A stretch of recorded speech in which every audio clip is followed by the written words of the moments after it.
છેલ્લા કેટલા સમયથી આપણી સામે અનેક એવા કેસો સામે આવ્યા છે જેમાં જીમ કરતા સૌથી નાની ઉંમરના લોકોને હાર્ટ એટેક કે કાર્ડિયાક અરેસ્ટ આવ્યો અને તેમનું મૃત્યુ થયું। એવામાં હેલ્થ એક્સપર્ટનું માનવું છે કે જીમ શરૂ કરતા પહેલાં કેટલાક ટેસ્ટ જરૂરી કરાવવા જોઈએ। અત્યારના સમયમાં જીમમાં જતા લોકોને હાર્ટ એટેક પડવાના કેસોમાં નોંધપાત્ર વધારો થયો છે, ખાસ કરીને એવા લોકોમાં જે 50 વર્ષથી ઓછી ઉંમરના છે।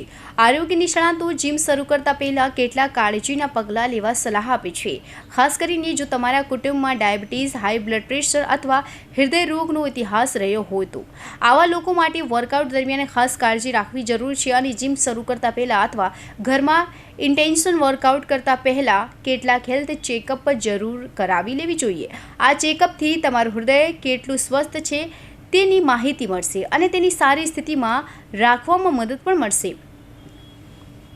ECG, ઇલેક્ટ્રોકાર્ડિયોગ્રામ, રિધમ બેઝલાઇન માટે 2D echo, structure heart disease, TMT treadmill test, સ્ટ્રેસના મૂલ્યાંક માટે high sensitive troponin plus anti pro BNP silent cardiac સ્ટ્રેસની તપાસ માટે lipid profile plus HbA1c metabolic red flags એટલે કે જેમ કે કોલેસ્ટ્રોલ અને બ્લડ સુગર માટે આ ટેસ્ટના આધારે ડૉક્ટર તમારી હૃદયની સ્થિતિ સમજી શકે છે અને શક્ય હોય તો તમને સલામત રીતે વર્કઆઉટ શરૂ કરવા માટે માર્ગદર્શન આપી શકે છે।